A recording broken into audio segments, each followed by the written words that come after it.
several unique monsters like the Lizardman Chief, would they have it in them to work together toward the same objective?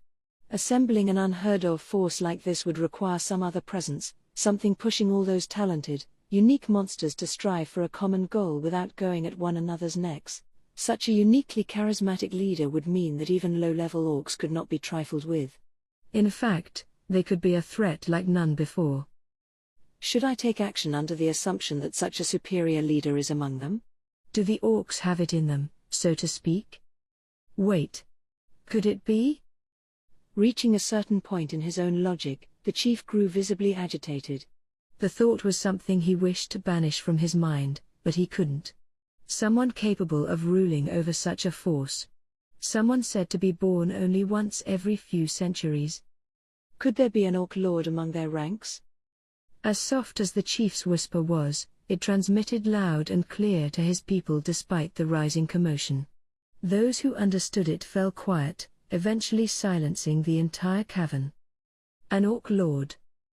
But surely, if, by some chance, this were the case, the elders who served as the chief's advisors were similarly unable to shake the possibility. An orc lord was the stuff of legend, and in their thoughts, indeed capable of commanding a six-figure army. The more they mulled over the idea, the less they could imagine any other reason for this state of affairs. If, somehow, they have an orc lord among them, that would certainly explain why they have come together in this way. But for what purpose? Does it matter at this point? The only question is whether we can defeat them or not. The cavern was in an uproar once more, the advisors exchanging opinion after hostile opinion. Whether we can defeat them or not? Fighting on a plain would put the outnumbered lizardmen at a heavy disadvantage. The marshes, however, were their backyard. With a careful hand and the right traps set in place, they had every chance at victory. Or they thought they did. If this was just a simple orc horde like any other, the chief knew how to dispatch them any number of ways. But if an orc lord truly had been born, it wasn't so easy any longer. If they were this outnumbered, they would need to maintain high morale and overwhelm the enemy with their teamwork. The chief knew it was possible, what with their knowledge of the local lands, but that strategy wouldn't work against an orc lord. An orc lord was a monster, through and through, one who could sniff out and consume the very fear that lay in his allies' hearts. The chief thought to himself, how can we escape this dilemma? If this orc lord thing turned out to be a non-existent threat, he could ask for nothing else. But nonetheless, he felt compelled to take every measure he could before the confrontation came. He would need backup. The chief, his mind made up, called for one of his men. This man's name was Gable, and as prudent and thoughtful the Lizardman Chief was, not even he could see the sheer amount of fuel he would soon add to the flames of this chaos. The pallid goblin chieftains gave each other nervous looks as their meeting began. There were fewer attendees than before, which made sense. Many had fled in the face of this unprecedented threat, one that could dramatically change the forest of Jura for all time. It all began with the direwolf attack, and all the goblins who abandoned the villages that the named warriors belonged to. Despite this desertion en masse, the named fighters successfully fended off the wolves. A savior among them had used his unfathomable strength to protect them. Not only did the named fighters overcome the direwolf's threat, they made them do their bidding, and now they were attempting to rebuild. The villagers who had professed a desire to fight with them in a tribunal some time ago were now gone, moved to the village run by this savior. Goblins, those petty, trifling little things, had no hope of survival unless they lived in groups, coming to one another's aid. But even after all that happened, there was no way these goblins, after abandoning their kin like this, could drive a stake into their pride and beg for forgiveness. No matter how much, deep in their hearts, they truly wanted to. Some had already verbalized as much, in fact. But if they sought to join them now, they would no doubt be treated little different from slaves. Thinking of it that way, it was completely impractical. Fortunately, this savior gave no indication that he wanted to swallow up the villages that surrounded his. Perhaps they could just maintain the status quo, living as they did before. That would be best, yes. But life wasn't that kind to them. One day, out of nowhere, a small group of Orcish knights dressed in full plate mail came to visit. "We are knights with the Orcish order. As of this very moment, this land is under our valiant Orc lord's control. We shall grant you maggots the chance to remain alive, if you wish. You must collect all the food provisions you can within several days and bring them to our headquarters. If you do, we will spare your lives and treat you as the slaves you are. If you do not, we will provide no mercy. We offer no terms of surrender to those who defy us. Think well before you take action." Bah ha ha ha. Their one-sided declaration complete, the Orcish knights boldly took their leave. Orcs were, at best, D-ranked monsters, stronger than goblins, yes, but not overwhelmingly so one-on-one. This kind of strength was beyond anyone's knowledge. Some unknown, terrifying thing was happening to the forest of Jura, everyone was sure of it now. Something that portended dark things for not just this village, but every other one in the surrounding area. By the time the villagers had assembled and learned that the exact same declarations had been made to them all by the Orc knights, desperation had fully taken hold. At that moment, the goblins all realized there was nowhere to go. The Orcs wanted the goblins to supply their food, that much they knew. They wanted it from them so they wouldn't have to worry about procuring it themselves. Otherwise, they would have razed the goblin villages at first sight, burning them to the ground. They claimed they'd spare their lives, but if they were going to confiscate every scrap of food they had, what was the difference? They'd either starve or be killed. The difference was between a certain death or an infinitesimally small chance at survival. No matter how much they gritted their teeth, the goblins had nothing but utter annihilation waiting for them in the wings. Their battle-ready forces numbered less than 10,000. There was no way to make contact with their comrades in the outer lands, unaffiliated with the tribal elders. There was nothing to be done. Just as they found themselves at this impasse, they were greeted by news that forced their hand even more. A lizardman envoy had come to visit. Was this a glimmer of hope? The goblin elders scrambled to meet this messenger, a lizardman named Gable who claimed to lead his tribe's warriors. The arrival of a named creature made them swarm around him, like a savior sure to extract them from this horrible predicament. "I want you," this savior told them, "to swear your loyalty to me. Do it, and your futures shall be bright indeed." The elders immediately decided to trust in him.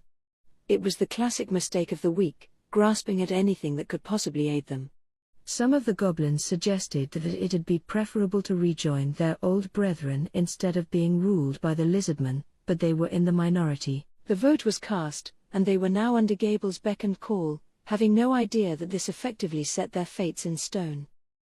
Gable, warrior lord of the lizardmen, had taken 100 fighters with him out of the marshlands via a direct command. The chief had given him his orders he was not particularly fond of. He was a named monster, and his nameless chief was using him like a pair of oxen yoked to a wagon. And even if this chief was his own father or not, it was starting to test his patience. He knew he was chosen. Special. It was a source of pride for Gable, and the main source of his self-esteem. And chosen he was.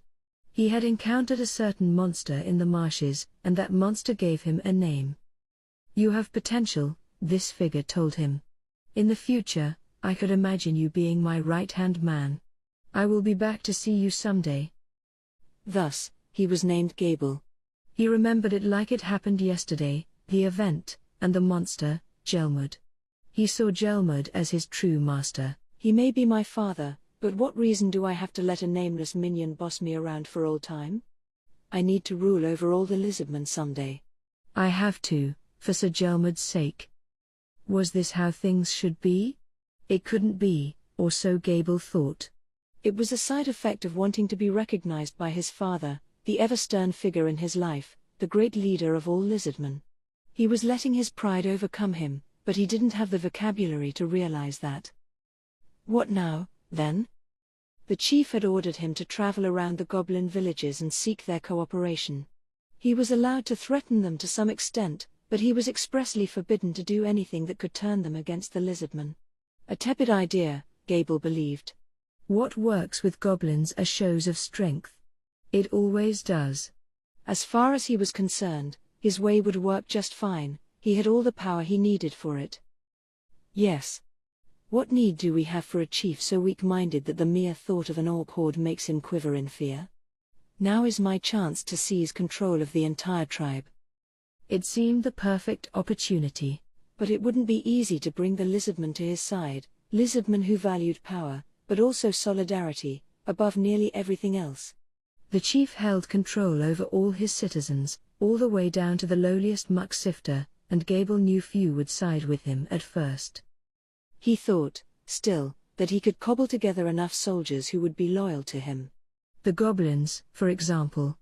Low level, yes, but they would perform well enough as living shields. A significant number of them, and even they could pose a threat.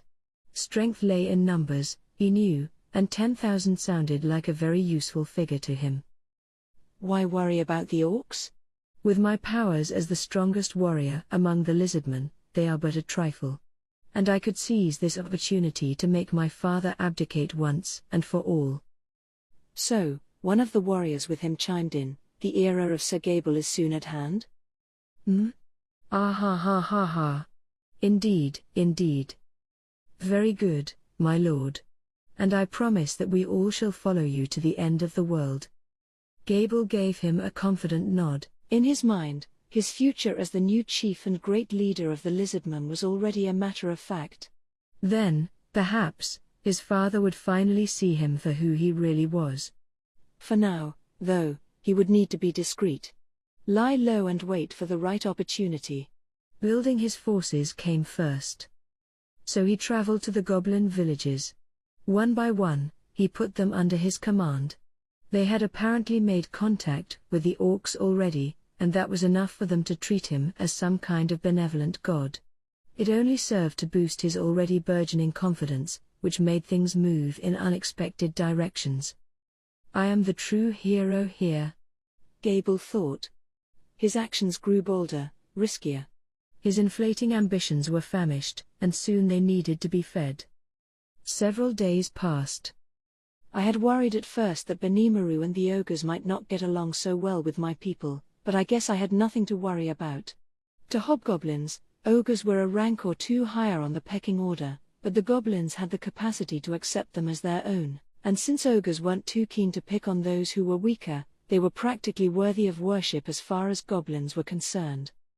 With Kurobe making swords, Shuna sewing clothes, and Ci gathering hellmoth cocoons, I had everyone humming along, really. Benimaru and Hakuro were down in the underground cavern, which I had told them about. Training, they called it. Which was fine by me, in their evolved forms. I'm sure they had new abilities that needed testing out. Shion had mentioned where they were when we were out surveying the structures currently under construction around town. Or to be exact, I was being held close to Shion's chest as she walked around.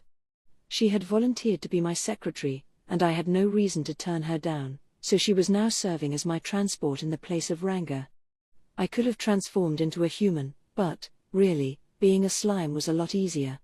I definitely didn't have any impure motives like enjoying the sensation of being sandwiched in between her breasts or anything. I called it a town just now, and that was the best way to describe it. Certainly not a village any longer. In terms of what I had cooking for the future, we were starting to get pretty broad in scope. Of course, we were still busy enough with the sewer system and other underground infrastructure that it'd be a while before much would change above ground. Given how much enthusiasm Mildo was giving his job, though, I had every reason to expect big things at the end. The center of town was starting to get pretty full with buildings, even if most were only temporary. It was becoming our industrial district, a line of log houses located next to our storehouses, serving as workshops for building weapons, armor, and clothing. Kurobe was holed up inside one, laughing heartily with Kaijin as he worked on something or other. I was patiently waiting to find out what it was, since I felt I'd just get in the way of the creative process if I barged in. So we headed for the building Shuna was in. Ah, Sir Rimuru. She beamed as soon as she saw me. She quickly rose to pick me up, as if snatching me from Shion's hands. She gave me a few loving pats as she toured me around, showing me how they were handling their work. They seemed to be having fun there, which I was glad to see, and as we chatted, she had no particular complaints. Whenever CI came back with his cocoons, they'd get right to silk production. Work on hemp and cotton fabric was already underway. I was impressed with their speed. "Well, we have you to thank for that, Sir Rimuru," Shuna said. It turned out, and I had no idea about this, that Shuna had obtained the unique skill in analysis, the same one I had been using to such great effect. Apparently, she had inherited many of the benefits I had as part of my great sage skill: hasten thought, analyze, and assess, cast cancel, and all of creation. In her case, though, her assess skills were so advanced that she could just use magic sense to analyze objects, where I had to use predator on them first. Pretty convenient. But thanks to earning that unique skill, she had lost a decent chunk of her magic energy. The hit had taken her back down to approximately B+ level, although the evolution was still enough of a strength upgrade that she had no complaints. "So Rimuru," Shion said as our chat with Shuna winded down, "Princess Shuna has her work to handle. Perhaps we had best leave her to it for now?" She had a schedule for me, just like any decent secretary. "Oh? Are you taking good care of Sir Rimuru, then?" "Of course." I could feel Shion taking me away from Shuna. "I will see to all of Sir Rimuru's needs, so there is no need to worry about that." He. I certainly wouldn't mind taking care of him, too." "Not at all, Princess Shuna. There is no need. I will fully provide for him." I could almost see the sparks flying. "Nah, just my imagination." Besides, I didn't need to be taken care of at all. I had lived alone for long enough that I could do pretty much anything I needed on my own. "Maybe it's time I got out of here," I thought. "So Rimuru, who do you think is best suited to take care of your needs, me or Shion?" I was too late. Yeah. You've got silk to weave or something, right, Shuna? I guess you could help out whenever you're free, maybe?" "Help out on what, exactly?" "Hell if I know." "Very well. I'm glad to be counted on like that." Shuna smiled. This was enough for her, I suppose. "Well, good. Let's just leave it at that." "Thank you," I replied. She nodded cutely in response. "Absolutely. I will gladly serve as your shamaness whenever you need." "Shamaness?" "Yes. You have accepted me as your oracle, the one who will revere and serve you, have you not?" Did I? Because I think I would have remembered that. But I hesitated to say so, sensing it might be a tad dangerous. "Oh, yeah? Yeah. Sure. Have fun being my oracle, then." I was welcomed with a rosy smile. "You are in good hands, Sir Rimuru." So cute. I was ready to let her say just about anything to me. "In that case, Sir Rimuru, we had best be off." Shion, of course, took the opportunity to ruin the moment, briskly lifting me up. Thanks?" "You're welcome, sir." Shuna chirped, her smile taut against her face, as if she had just emerged victorious from some manner of epic battle. Glad to see that was settled, then. I felt like the temperature around us had chilled a bit, though I'm sure it was my mind playing tricks on me. With a lot of things in the world, it's better for everyone to just chalk it up to their imagination. Now we were off to Benimaru and crew. They were no doubt busily testing their newfound abilities, and I wanted to find out what they had discovered so far. We arrived at the underground cavern to find Benimaru and Hakuro crossing swords with each other. Benimaru's wooden blade was, for some reason, shrouded in a white aura. When he slashed it at Hakuro, it emitted a bright arc of light that surged forward. It slipped right through Hakuro's body, instead slicing a boulder behind him cleanly in half. The next moment, Hakuro appeared behind Benimaru's back, his own wooden sword against his opponent's neck. This, apparently, signaled the end of the battle. These guys are ogres, right? Because that little snippet I just witnessed looked so refined. Those moves. And that white light? What's up with that? Why are wooden practice blades enough to smash up rocks? Why bother with the sword at all, then? Hakuro was the first to notice me. Ah, hello to you, Sir Rimuru, he said. A rather nice place, this is. Quiet, too. I do apologize you had to see me like this, Sir Rimuru. Oh, no, no. I heard you were training, so I thought I would see how it's going. Doing well, I suppose. I think we are coming to grips with this, yes, Benimaru said. Hakuro's regained enough of his youth that he's as strong as a man half his age. Ho ho ho. Indeed, it is as Lord Benimaru puts it. I can feel the power flowing into this withered old frame. Ah, but it's only just begun for the two of us, Hakuro. I am still stronger than you, remember, which should have been enough to win, but... Benimaru's face visibly soured. I could tell that his stores of magicules did outclass his foes. Indeed, young master, or should I say, Lord Benimaru? I fear, however, that you rely upon your strength reserves too much. You must lend an ear to your sword, the way I do, and become one with it. I would hate to let myself lose to you until you achieve that.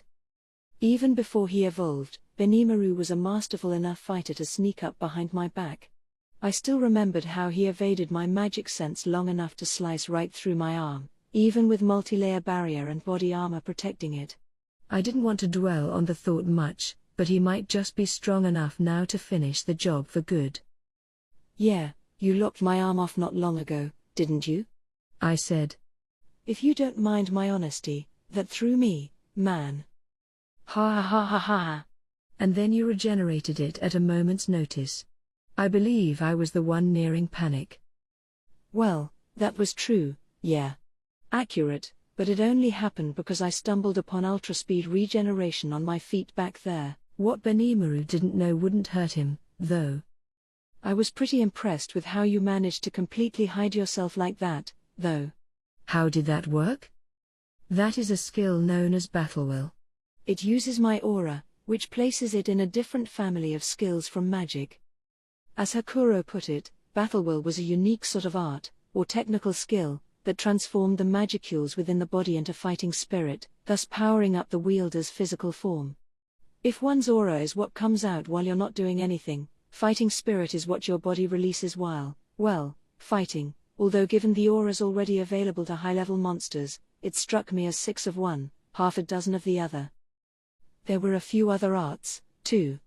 Instant move, for one, which allowed exactly that, or form hide, which forced your opponent to lose sight of you. Modelville, which strengthened your fists and weapons, was more of a beginner art, and that was the white light I had just witnessed. They could fire it off like a projectile. It was all a bit like magic, except not magic. No casting time, for one, which made it more useful to put into practice in a pinch. Given how anyone with the right level of intelligence could learn arts, I guess the sight of ogres busting them out shouldn't have been a surprise. Shuna had that illusory magic on her side, too. I suppose it should be a given that high-level monsters had this kind of thing handy, as a rule. Great if they're on my side, really annoying if not. If your garden variety adventurer ever ran into a monster with that kind of arsenal at their fingertips, I couldn't guess how many unlucky sods met their ends that way. I took a moment to say a silent prayer for them. This battle will thing, though, was interesting. I definitely wanted to learn about formhide, which magic sense was apparently powerless against. My human form gave me normal sight, but if I hadn't had that, I would have been wide open to that attack back there. As they put it, the art begins by suppressing your sound, then your smell, then your temperature, then your spirit, and once you reach that level, you no longer even disturb the magicules around you. Definitely a skill I wanted to have. Lord Hakuro was our teacher, Shion explained, and the most powerful swordsman among our retainers. Neat. So, Hakuro, I want to learn that battle will thing, and I'd like the hobgobs to get trained in it, too. Mind flexing your muscles some more for me as my official instructor? Ho ho ho. You seek a favor from this decrepit old man? He fell to one knee. It gladdens me to hear. If it be for your sake, Sir Rimuru, I would be overjoyed to exert my weary bones one more time. Sir Rimuru, Benimaru added, "You said you planned to build a nation in this land, yes? You were serving as king, and Rigid as your top minister? I know nothing about government myself, but when it comes to military issues, I believe there are few who could equal me. If you wish to appoint me to a role along those lines, I would gladly accept it." "Fine by me, but that's kind of a step down for you, isn't it?" "Nothing of the sort. We serve you now, Sir Rimuru, and we have offered our loyalty." "If I may fulfill this by serving as your vassal, then I would gladly put everything I can offer on the line." I wonder how to handle this. He certainly seems earnest. He'd made a similar request a few days ago, but I honestly hadn't given it serious thought yet. Maybe I'm the one who owes him some more respect. All right. I hope I can count on your strength, then. I had to repay his resolve one way or the other, I figured. Now was the time. The time for me and these ogres to finally, walk hand in hand. That is terribly unfair. So Rimuru. If this is how it will be, I would like to be appointed to a post as well. Sheesh. She startled me. Shion, still firmly holding me up to her chest, was visibly pouting. Oh brother. Did she think I was kicking her out of the cool kids club or something? Guess I'll need to whip up something for her, too. I jumped out of her arms and to the ground, transforming into human form as I did. Before I touched solid earth, I produced a change of clothes from my stomach and put it on, a move I had been practicing in secret. Benimaru and Shion looked surprised, but they kneeled silently before me instead of saying anything. "Well then, Benimaru, I hereby appoint you to be my samurai general. From here on in, you will be responsible for running my nation's military affairs." "Yes, my lord." "I will serve you well, on and off the battlefield." "And you, Shion, I hereby appoint as my royal guard. Your duties will remain chiefly secretarial, I suppose, but either way, do your best, all right?" "Thank you so much, my lord. "I will make a full effort every day to serve you as best as I possibly can." So now I've not only named them all, but I've given them 3 classes to work with. They couldn't have been more rapt with joy. Kurobe seemed to be loving his own job, too. I should have given them all formal titles earlier. Shuna and Ci deserved something, too. Just as the thought occurred, a figure suddenly appeared next to Benimaru. It was Ci, and it looked like he had pretty much jumped right out from Benimaru's shadow, the result, he explained, of the shadow motion skill he earned as part of his own evolution. I knew it involved harnessing people's shadows to move from point A to point B in the shortest time possible, but I wasn't too deep on the specifics. I had learned it myself, it was part of what I had picked up from the direwolves, but I'd yet to actually try it. Probably more useful than I thought at first sight. I had so much stuff at this point, I hadn't had the time to fully experiment with it all. I'd better get to grips with that soon, at least. Especially if Ci's already well versed in it. It'd be great for gathering intel, I think. Upon noticing me, Ci fell to one knee. "Reporting, my lord." He barked. "Why yeah. I have completed my cocoon gathering mission, and on the way back, I witnessed a group of lizardmen on the move. Spotting them so far away from the marshes they call home seemed highly unusual, so I thought it best to report to you as quickly as possible." Ci seemed perfectly serene.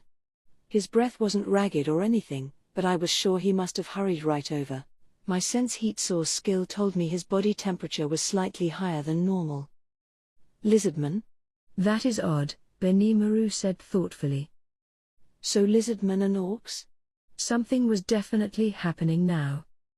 "Ci," I said, "I'd like you to handle some intelligence work for me. Starting today, I want you to serve as my covered agent, gathering information for me and our cause." "I could dream of nothing better, my lord," he replied, quietly but resolutely. "I was always told that my ancestors were gifted in the so-called dark arts, and I look forward to exercising those skills to their fullest extent for you." So now the ogres and I were one big happy family, more or less. I had a small group of loyal agents working under me. They had evolved into ogre mages, and they had regained a fair number of their ancestors' abilities. When they first evolved, I had guessed they were all through the wall and well into the top of the A-ranked range. But now that they were obtaining skills and getting used to their new bodies, their individual ranks were changing. Head and shoulders above the rest of the village in strength, but still, changing. I had the feeling that my assigning jobs, or classes, to them had helped cement the exact amount of magical force each had to work with. The same had happened with the hobgoblins, who were assigned classes. In the end, success in battle had less to do with brute strength and more to do with how you matched up with your foe skill-wise. It was really my skills that defeated Ifrit, not whatever my slime body did for me. Seeing these ogre mages obtain unique skills in the same way was fascinating. I had a feeling that Shuna had forced my hand a little bit, but I didn't mind. She did used to be a shamaness, I guess, so the class I gave her worked well enough for me. She seemed happy enough with it, too. So now I had 6 ogre mages working under me, each with their own class. Benimaru the samurai general, Shuna the oracle, Hakuro the instructor, Ci the covert agent, Shion the royal guard, and Kurobe the swordsmith. I liked it. Gable was finding some very receptive minds among the goblin villages he'd paid personal visits to. They didn't need any lofty speeches about how strong he was, they were eager to follow him practically at first sight. That's how the weaker races worked, he supposed. And if they showed any sign of defying him, he was ready to whip them into submission. The chief's orders no longer figured in Gable's mind. He had the able warriors of each village gathered together, bringing whatever food supplies they could scrounge up from their storehouses. They numbered 7,000 in all, dressed in flimsy leather armor and bearing crude spears with stone-hewn spikes. Not worth relying on in battle, but this was fine for now. The ones too scared to fight had already fled anyway. Elders, he bellowed. Are there any other villages in the area I should be aware of? The elders exchanged glances with one another, then one finally stepped up timidly to respond. Well, perhaps not a village, exactly, but there should be one other settlement. Yes, settlement. The elder's choice of words rankled the lizard man. What of it? What is so worrisome about this settlement you speak of? The elders responded with an astonishing tale, the story of a goblin band riding direwolves. It made no sense to him. Those were strong monsters, those canines, roving in packs to rule over the plains. On their home turf, even the lizardman warriors would watch their step. Why would they bend to the will of such a low-level species like goblins? It was preposterous. And the elders' tales grew even taller as they continued. Apparently, they were being led by a slime, of all things. Ridiculous, Gable thought. The lowest level of monster there ever was. Maybe they could find a way to charm the minds of the equally stupid goblins, but direwolves? Come on. Gable needed to see it for himself. Perhaps there was a trick behind the founding of this settlement he could appropriate for his own ends. If all went well, perhaps even these alleged direwolves would join his side, turning the vast plains into his personal hunting grounds. So he sprang into action, letting his desires move him. The location Gable was given bore no village. This annoyed him, but he let it slide. If he wanted to gain control over the direwolves, he had to expect a hitch here and there. Being released from any sense of duty to his lizardman superiors made it impossible for him to rein in his lust for power, but still, he knew patience was key. Right now, the existence of his chief was nothing more than an obstacle on the way to his army's objectives. If he could gain the cooperation of the direwolves, the other lizardmen would no doubt recognize their new king by then. The lords of the plains, paired with the king of the marshes? Who had anything to fear from those low-level pigs now, no matter how much of a mob they were? Nobody. Gable was sure of it. He would quickly suppress them, and then he would rule over the forest of Jura. And that, I imagine, would prove worthy enough a feat to place upon Sir Gelmud's feet. Picturing the joy his master would show him upon hearing the news made it easy for Gable to remain patient. He already had men stationed at Lake Sisu, awaiting additional orders. Supplies were still tight, so they had to take action soon. There was no time to waste. One of his men reported spotting fresh tracks in the area. He immediately placed an order. A group of 10 elite fighters, himself included, would ride upon their hover lizard mounts toward their objective. Gable didn't even bother to hide their presence in the plains. The direwolves were a concern, but if they were doing the bidding of goblins of all things, they couldn't have been any threat now. I will need to train them, he thought, and bring them back to their former glories. He had no idea what was waiting for him. His head was too full of pride at the idea of serving Sir Gelmud, the only master he truly loved. Chapter 3. The Envoy and the Meeting. Several days had passed since I had appointed my pseudo-cabinet of ogre mages. Just as they had said, things appeared to be going well between them and the hobgoblins, Rigid included. CI was providing raw materials to Shuna, and she was already successfully spinning silk thread from it. The fabric it produced had made her the target of astonishment from the village's gobliners. Which made sense. Compared to the simple hemp from the goblin era, this was in a whole other dimension. Shuna was now instructing the gobliners under Lilina's leadership, including Haruna, right up front, on the art of sewing. The ogre was now serving as the de facto head of the clothing workshop. She was working closely with the Armoragam as well, exchanging opinions on making comfortable clothing, and trying to improve their output. It wouldn't be long before we had a line of formal and everyday wear available to us. I was looking forward to it. In much the same way, Kurobe was heading up our weapon forge. It was a learning experience for him and Kaijin, and they were both better artisans for it. Kaijin was more focused on overseeing our efforts at mass production. It's not like any single person had the stamina to bang away at metal every single day for weeks on end, but he still had a wealth of knowledge to glean. He probably thought it best to leave the nuts and bolts of weaponsmithing to Kurobe while he focused on his passions in the realm of research. It was already producing results. I caught him when he was talking with Kurobe about some kind of weapon hobgoblins could use while mounted. Hopefully, they'd remain a solid team for a good while to come. CI, meanwhile, was leading a small group of hobgobs as they built a sort of security network around town, lined with small-scale devices along the way that would sound an alarm whenever someone approached. At the same time, he was constantly gathering intel and relaying it to me as needed. That was thanks to replication, which CI could now use to create up to 6 copies of himself at once. We could also keep up with each other through thought communication, and since there didn't seem to be any distance limit for these clones, he could send them out across the land to conduct espionage as needed. It was worth noting that the clones generated through replication had exactly as much ability in battle as their original bodies. The difference lay in stamina, or lack thereof. The clones had almost none, in fact, which meant they lacked the energy to launch any mystic arts. Skills were another matter, and using abilities like shadow motion and sticky steel thread was no problem. Talk about useful.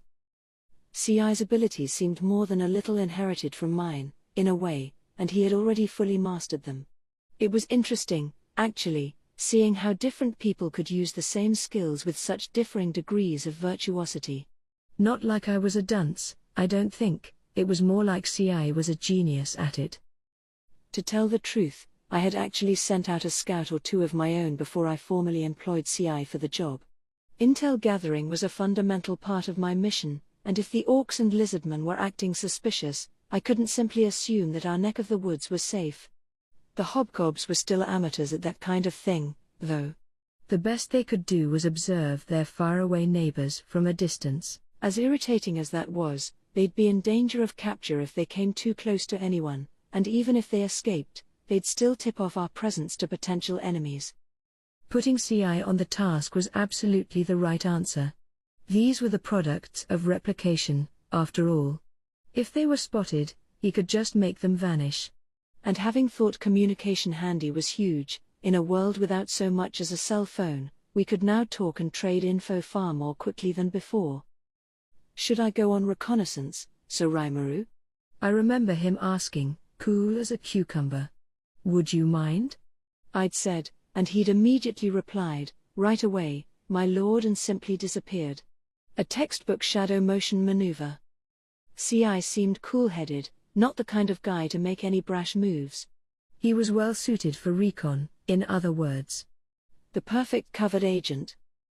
Benimaru, meanwhile, was conferring with Rigid and the other elders about how to keep this town secure.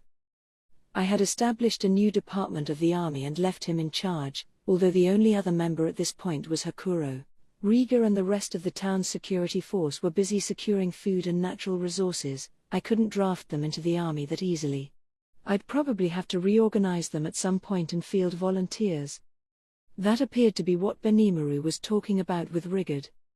I'd like to create an organization suited for combat, he told me, selected from worthy candidates willing to dedicate themselves to battle duty. Would that be all right with you? Sure, I said. Sounds great. Let me know once you've got a roster handy. I wanted to leave the whole thing to him, really, but that felt a tad too irresponsible, even for me. I was charged with making the final decisions, and I had to fulfill that duty, at least. We were still basically a collection of monsters, but little by little, I felt like we were forming an actual nation of sorts. It was nothing I could have done, or at least, done this quickly, without Benimaru and the other ogres. I'd hope I could rely on them for a while to come. That just left Hakuro, standing in front of me even now, wooden practice sword in hand. He was a master of the sword, there was no doubting that. You underestimated him at your own peril. He was elderly, but his spirit was like nothing else. Having this new human form and everything, I thought I'd learn some sword skills of my own. This was, to say the least, extremely optimistic, as was the prospect of learning new arts for myself anytime soon. My last experience with that sort of thing was back in middle school phys ed, and I'd never even held a sword before. No way it'd be that easy. I figured I'd be a quick study, what with hastened thought and all that, but Hakuro quickly taught me the error of my ways. He had that, too, it turned out, so I had no advantage at all from the get-go. The end result? I basically stood there and let this ogre mage beat me up for an hour or so. The ease with which I had been learning skills had probably spoiled me. Unlike those, arts were earned strictly through training and concerted effort. It was never going to be quite that easy for me. And while magic seemed a bit like arts, they essentially ran on two different engines. Yeesh. Icicle Lance came to me just like that, too, when I absorbed it. No point complaining, though. I might be able to do the same with arts as well, but it looked tricky. There would be no shortcuts with this, I'd just have to give up and admit that it'd take constant, extensive practice. Oops. Now was no time for mulling over this. I had my own practice sword in hand. Manifesting as an adult slowed down my reaction time, which meant I was in child form so I could devote my all to this. Launching magic sense, I honed my consciousness on the world around me. Sense heat source and keen smell were also activated. Question. Enhance ultrasonic wave to evolve the extra skill sense sound wave? Yes. No. Ah. Good job, Sage. Just what I was hoping to hear. I thought yes to myself, and with that, I opened up a treasure trove of information, the movements, temperature, smell, sound, and everything else related to the magicules surrounding us. Now there was nothing that could escape my senses. That gave me an extra jab of confidence as I took on Hakuro, his sword casually lifted up to his chest. The next thing I felt was a dull blow to the crown of my head. It couldn't have been a cleaner strike, no pain, no damage. He didn't put any force into it at all. Still, though. That was skill, not speed. We were on completely different levels. What was that? Ho ho ho. I call that haze, he explained with a smile. It is part of my form hide skill set, and the more magic I invest, the more I can dilute the presence I project. I believe you have the ability to obtain it for yourself, too, Sir Raimaru. It didn't sound very likely. It apparently took him a good century or so to learn, so I didn't like my chances that much. Yeah, I'd sure like to, sometime. Hakuro nodded approvingly. It hurt my feelings a little, but I couldn't do much about it. Arts weren't skills, after all. They took time. And whatever advantage I had in skills, and I had a big one, I was sure, it was nothing compared to what Hakuro could do. I didn't think I was acting all high and mighty, but he sure humbled me there. And maybe I could just cast a flare circle and be done with him, but that wasn't the point. This was a swordsman. One born as a nameless ogre, tirelessly practicing his skills in the shadows, away from public sight. No wonder he was the strongest in his tribe. I doubted he had shown a full effort yet, and I was sure his newfound youth only made him tougher. In an ideal world, he'd be known across the land for his talents. That's what I honestly thought. Right, Hakuro said, smiling like a doting grandfather. One more time, then. Before we could make another move, though, we heard the sound of a large bell ringing. Something had triggered CI's alarm system. Thank heavens for that. I had no chance of beating Hakuro, and I was ready to call it a day. So we headed for Rigard's residence instead. He ran right up to us once we were in sight. He tended to do that a lot. Maybe my mere presence stressed him out a little. I have news to report, Sir Rimuru, he said, half in a panic. A lizardman envoy has come to visit. Lizardman? I was expecting that unwelcome visit sooner or later, but I guess they're here, huh? Ahead of the orcs, no less. Well, I was ready to deal with either. Let's hear this one out. I headed for the town's entrance to greet this envoy.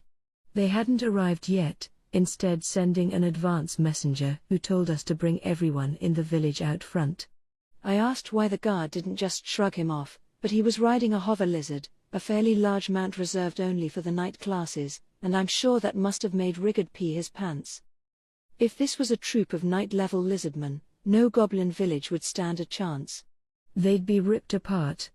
And if a knight was first to greet us, I could only imagine what the main outfit looked like. We'd need to mind our manners. There were 4 of us there at the entrance, me, Rigard, Benimaru, and Hakuro. I made sure everyone knew to tread carefully. Absolute politeness, unless I say otherwise, I said. Yes, my lord, Rigard said, the rest nodding with him. Where is Shion? Benimaru said. Apparently, the word politeness reminded him of something. Oh, I think she's been cleaning my place since morning, but… what?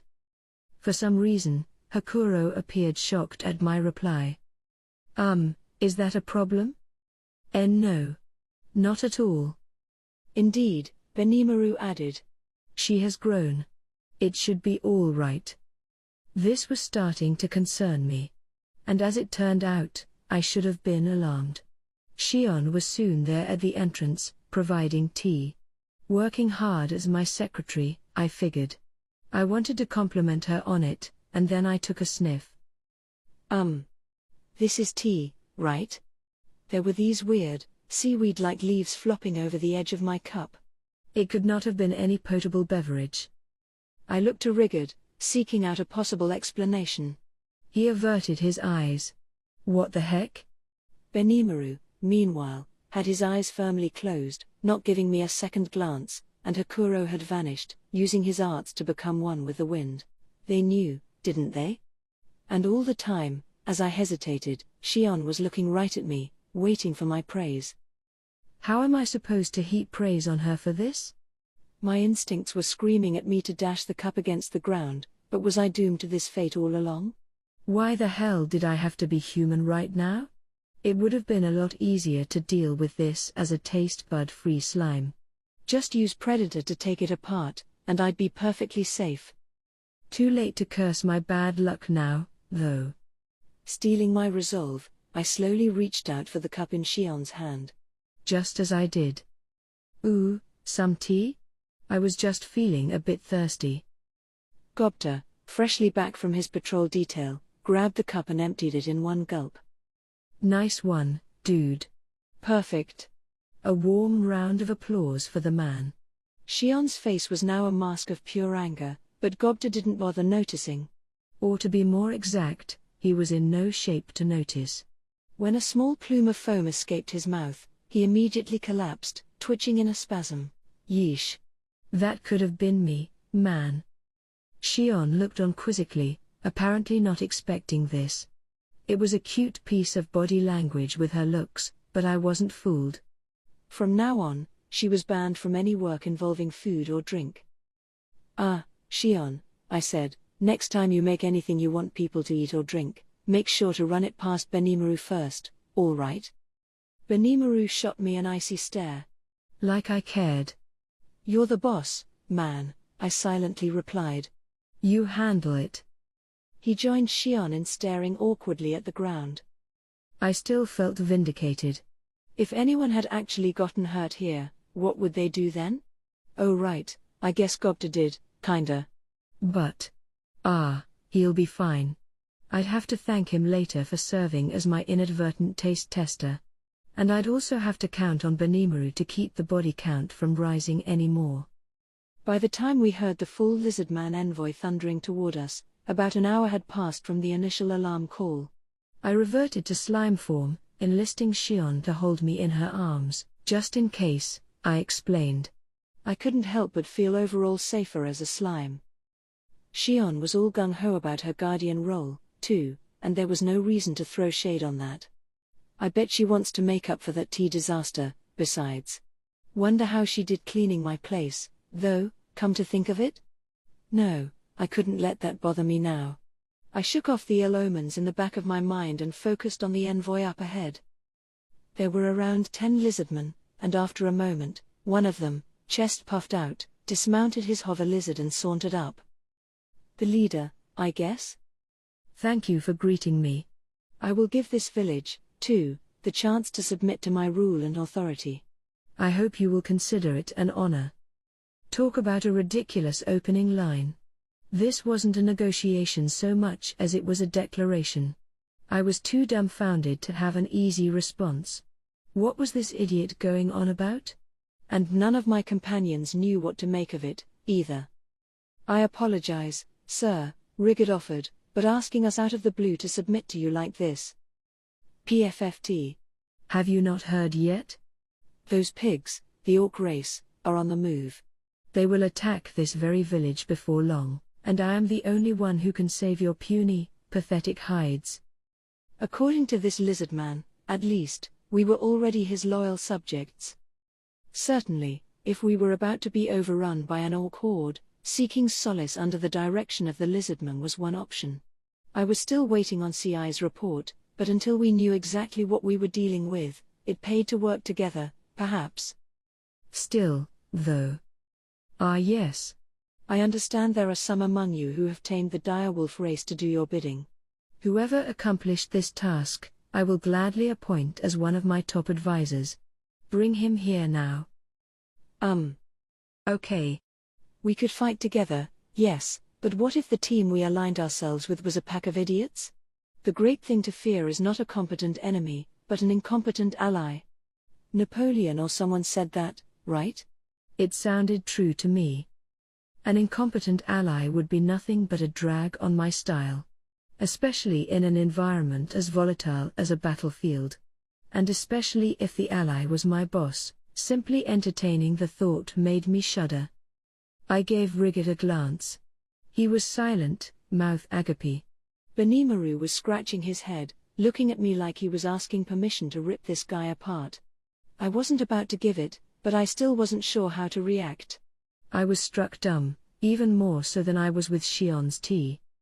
Hakuro crossed his arms and closed his eyes, wordless. Was he sleeping? Shion, meanwhile, still had me in her arms, which she had tensed up out of anger. Whoa, you're crushing me, lady. I jiggled a bit to remind her I was still there. She apologized, breaking into a cold sweat. She had a hair-trigger temper, it seemed. I'd have to remember that. Being held by her sure wasn't bad, I thought, but it came with some danger. She had obtained the dual skills of steel strength and strengthened body, making her one book you absolutely couldn't judge by its cover. Based on her act just now, she wasn't in full control of her own powers, and getting strangled to death wasn't on my bucket list. I'd have to watch my back around her. But, yeesh. I had no idea the envoy would be such a damn fool. Okay, I said, trying to move things along. I guess I'm the one who tamed the direwolves.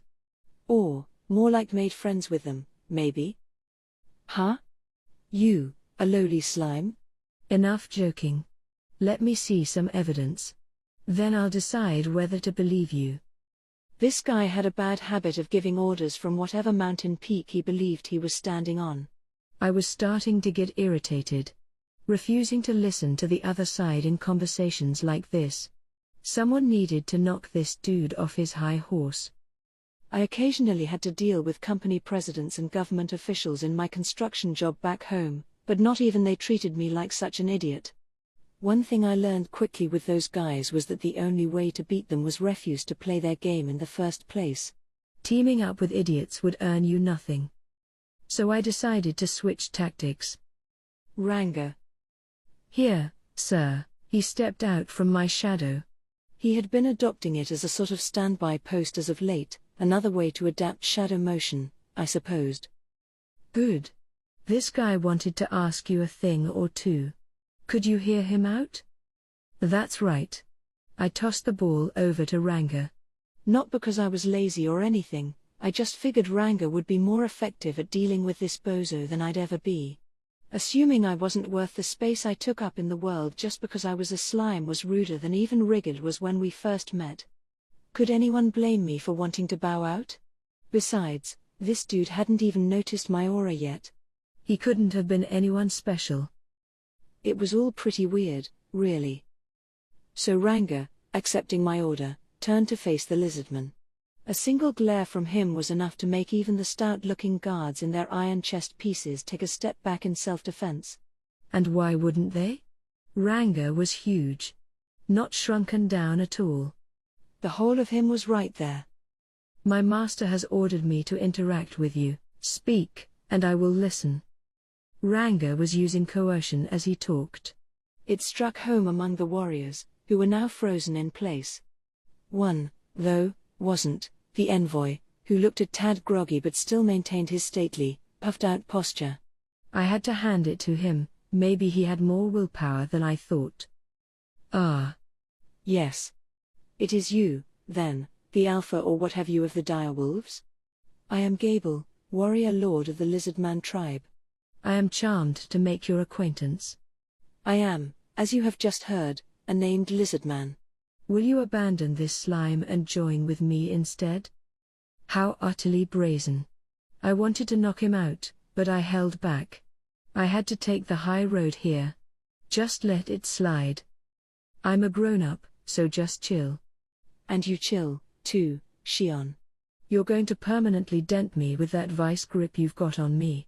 A few more jiggles, and she bowed in apology. I really wish she could bottle up her anger a bit more. Why was this lizard Gable acting like he owned the world, though? I didn't know him from a hole in the ground. I silently cheered Ranga on. Go get him, boy. You filthy lizard. How dare you mock my master? He gritted his teeth, eyes turning red as he silently seethed in anger. Not too much, okay, Ranga? I'm not sure if this lizard can take it. If he tried anything funny, well, he had it coming, but I wanted to avoid that if he really was some higher-up lizard guy. It would appear, he said, that you have been deceived. Very well. Let me use my powers to defeat this so-called master who has taken control of you. Who wishes to take me on? I would gladly handle all of you at once, if you like. Whoa. What the hell's he saying now? Talk about a bad joke. This lizard really needs to know his place. You're the weakest guy here, dude. Okay, I take that back. There's Rigid. He could probably whip Rigid. But that's still a B rank we were talking about, king of the hobgoblins and probably their strongest warrior. If your average hobgob was a C+, that's a pretty damn big leap, and with the Kaijin forged armor he had on, I'd peg him at a high B right now. That being said, he hadn't really learned much of anything in terms of swordsmanship or battle tactics. Against a professional, I didn't like his chances. I had learned not long ago that the presence, or lack thereof, of arts could vastly change your worth in battle. And while Gable had a big mouth and a pointless amount of swagger, he seemed to be well trained enough as a fighter in my eyes. He was certainly brimming with confidence anyway. Our eyes met. So who should I pit against him to start out? Huh? What are you